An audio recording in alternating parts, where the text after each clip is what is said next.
आज की वर्कशीट है नंबर 47, क्लास 9, सब्जेक्ट साइंस, और डेट है 21/10/2020।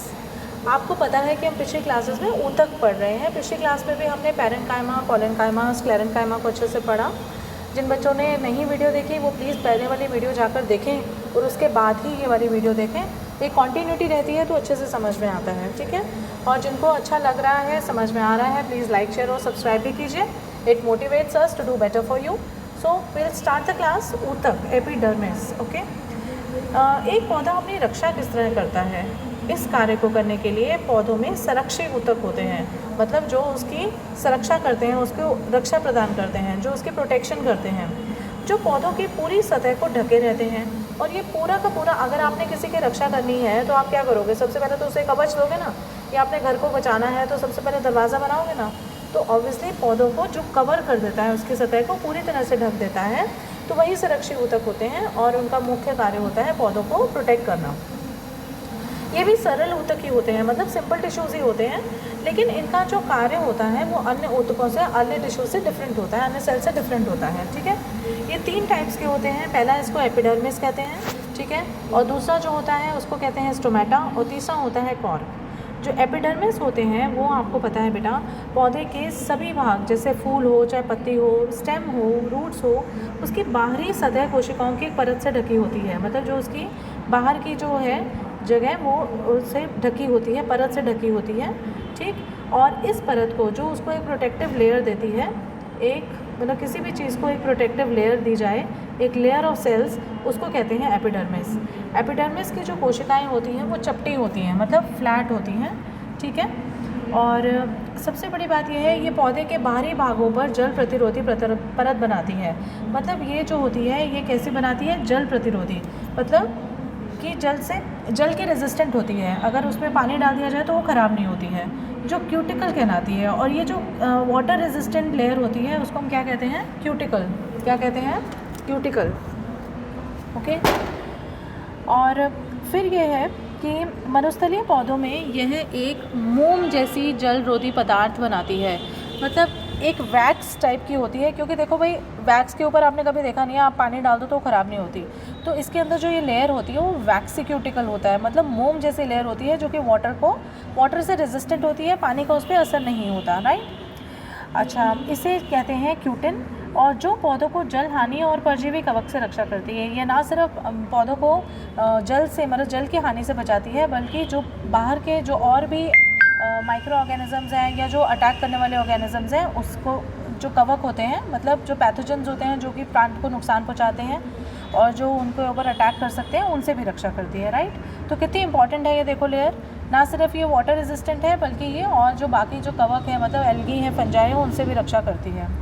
फिर ये है कि एपिडर्मिस की क्यूटिकल जो होती है वाष्पोत्सर्जन को नियंत्रित करती है। देखो, क्योंकि ये वाटर रेजिस्टेंट लेयर है तो ऑब्वियसली ये जो इवेपोरेशन करने की जो है उसको भी कंट्रोल में रखेगी, मतलब पानी का लॉस भी नहीं होने देगी, ठीक है।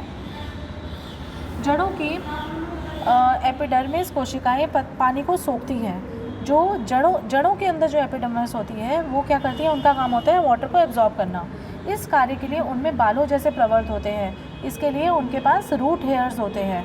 तो जड़ों में क्या होते हैं? रूट हेयर्स, जिनको कि बालों जैसे प्रवर्त कहा जाते हैं। और उनका क्या काम होता है रूट हेयर्स का? वाटर को एब्जॉर्ब करना, ठीक है, पानी को सोखना, जिससे कि पौधे की नमी बनी रहे। आप कितनी बार पौधों को पानी नहीं डालते हो, 1 दिन हो जाता है, 2 दिन हो जाते हैं, लेकिन फिर भी वो पौधा सूखता नहीं है। क्यों? क्योंकि उसके जो रूट हेयर्स हैं वो पानी को एब्जॉर्ब करती हैं मिट्टी के अंदर के, और प्लांट को प्रोटेक्टेड रखती हैं, ठीक है ना। तो ये तो हो गई हमारी फर्स्ट लेयर भाई, एपिडर्मिस, जिसका ये डायग्राम बना हुआ है। डायग्राम ज़रूर कर लेना। क्यूटिकल एपिडर्मिस बना हुआ है, पत्ती में भी दिखाया गया है, ठीक है। तो ये डायग्राम कर लेना। ये पत्ती के काट चित्र है, मतलब जो लीफ का ट्रांसवर्स सेक्शन है, राइट।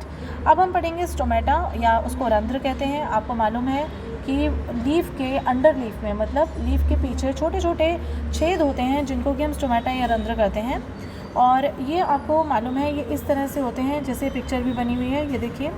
इस वृक्क के आकार की कोशिकाएं घेरे रहती हैं, जिन्हें रक्षी कोशिकाएं कहते हैं। ये जो रंध्र होते हैं ये बेसिकली इनको स्टोमेटा कहा जाता है, और इनके आसपास जो सेल्स होते हैं उनको गार्ड सेल्स कहा जाता है, मतलब जो रक्षा करने के लिए होते हैं। हिंदी में उनको क्या कहते हैं? रक्षा कोशिकाएं, रक्षी कोशिकाएं, ठीक है।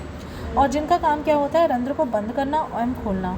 देखो भाई, जब वाटर की इवेपोरेशन का काम होता है इसका, तो वाटर का इवेपोरेशन नहीं हो रहा है तो ये बंद हो जाते हैं, हो रहा है तो ये खुल जाते हैं। और इनका कार्य वायुमंडल से पौधों में गैसों का आदान प्रदान करना भी होता है, एक्सचेंज ऑफ गैसेस भी इसी से होता है। तो स्टोमेटा का पहला काम क्या हो गया? एक्सचेंज ऑफ गैसेस, मतलब गैसों का आदान प्रदान। और दूसरा काम क्या हो गया? इवेपोरेशन, मतलब वाष्पो उत्सर्जन, मतलब वाष्पीकरण करना। ठीक है, तो ये दो इसकी भूमिकाएं हो गई। तीसरी चीज़ आ जाती है कॉर्क। कॉर्क जो होता है बेटा, वो पौधों की लगातार वृद्धि के कारण जड़ और तने में मौजूद एपिडर्मिस एक दूसरे ऊतक कॉर्क में बदल जाते हैं। इसका मतलब क्या है कि जब प्लांट्स लगातार ग्रो करते हैं तो जो जड़ मतलब रूट्स में और तने में मतलब स्टेम में जो मौजूद एपिडर्मिस होते हैं वो क्या करते हैं, वो आपस में वो बाद में क्या बदल जाते हैं? कॉर्क में बदल जाते हैं। और ये जो कॉर्क की आपने देखी, ये देखो, ये कॉर्क की यहाँ पे इन्होंने लेयर बनाई हुई है। ये छाल कॉर्क है। छाल मतलब जो स्टेम को अगर बीच में से काटें तो उसको बीच में से जो उसका क्रॉस सेक्शन आएगा उसको छाल कहते हैं। ये पौधे पर बहुत सी परतों वाली छाल का निर्माण करता है। और कॉर्क की कोशिकाओं के बीच में सुबेरिन नामक रसायन के जमाव के कारण कोशिकाओं की भित्ति मोटी हो जाती है। जो इनका कॉर्क है वो क्यों इतना मोटा होता है या क्यों उस भित्ति को मोटा करता है? क्योंकि इसके अंदर एक सुबेरिन नाम का मटेरियल होता है। ठीक है, ये कॉर्क को जो है, ये भित्ति को जो है, ये ऐसे स्ट्रॉन्ग कर देता है। ठीक है, और सुबेरिन इन छालों को हवा एवं पानी के लिए अभेद बना देता है और इसको पानी से भी रेजिस्टेंट कर देता है और हवा से भी, मतलब हवा और पानी का इसके ऊपर कोई गलत असर नहीं होता, कोई असर नहीं करता। ओके, तो हमने आज 3 चीज़ पढ़ा, एक स्टोमेटा पढ़ा और एक कॉर्क पढ़ा, जिसको कि हम संरक्षी ऊतक कहते हैं। ठीक है, ऑल्दो ये भी सिंपल टिश्यूज़ ही हैं, सरल ऊतक है, लेकिन इनका काम जो होता है वो पौधे को बचाना होता है, उनकी बाकी ऊतकों से इनका काम भिन्न होता है। तो क्वेश्चन आंसर्स करेंगे। क्वेश्चन नंबर 1 है, संरक्षी ऊतक किसे कहते हैं? तो संरक्षी ऊतक कौन होते हैं? ये हमने पहली लाइन में पढ़ा कि संरक्षी ऊतक वो होते हैं जो पौधों की पूरी सतह से ढके रहते हैं और जो उनका मेन काम है पौधों की रक्षा करना होता है। ओके, और ये पौधों में कहाँ पाए जाते हैं? ये पौधों में अलग अलग जगह पाए जाते हैं और ये 3, जैसे कि कई बार जड़ में भी पाए जाते हैं, कई बार तनों में पाए जाते हैं, कॉर्क, ये सारी चीज़ें जो हैं मतलब अलग अलग पार्ट्स में ये पाए जाते हैं। और ये 3 प्रकार के होते हैं। कौन से? एपिडर्मिस, स्टोमेटा और कॉर्क। चलो, एपिडर्मिस के कार्य बताइए। एपिडर्मिस के कार्य क्या है? देखिए, जैसे पौधों के सभी भाग में हमने बताया ना कहाँ कहाँ होते हैं, फूल, पत्ती, तना, जड़ सब जगह होते हैं। ठीक है, तो एपिडर्मिस के कार्य क्या है कि ये तो जल प्रतिरोधी बनाते हैं क्योंकि क्यूटिकल होता है उनके ऊपर, वाष्पोत्सर्जन को भी नियंत्रित करते हैं और जड़ों की जो एपिडर्मिस कोशिकाएं हैं पानी को भी सोखती हैं। तो ये तीनों चारों पॉइंट्स इसमें आ जाएंगे। फिर है स्टोमेटा, पौधों में कहाँ स्थित होते हैं, उनके कार्य बताइए। स्टोमेटा आपको मालूम है पत्तियों के एपिडर्मिस में छोटे छोटे छिद्र होते हैं बैक साइड पे। इसको उल्टा कर देंगे लीफ को तो उसमें वहाँ पे रंध्र होते हैं। ठीक, और इनके कोई 2 कार्य बताइए। एक तो वाष्पोत्सर्जन है और एक गैसियस एक्सचेंज है, गैसों का आदान प्रदान करते हैं। नेक्स्ट क्वेश्चन है, कॉर्क के सख्त होने के क्या कारण है? भाई, कॉर्क के सख्त होने के कारण ही यही है क्योंकि जड़ों में और तनों में मौजूद जो एपिडर्मिस होते हैं वो एक दूसरे ऊतक कॉर्क में बदल जाते हैं। जो जड़ों और तनों में मौजूद जितने भी एपिडर्मिस होते हैं वो कॉर्क में बदल जाते हैं। और दूसरी बात ये होती है, इनमें जो है सुबेरिन नाम का रसायन होता है जो इनको टाइट करके रखता है, मोटी भित्ति करता है।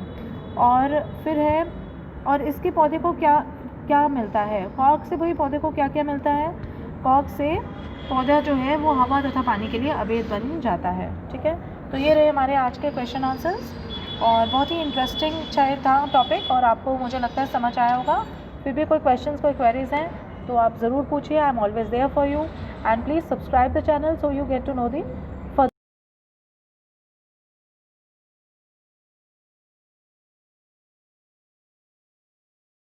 Take care, bye bye.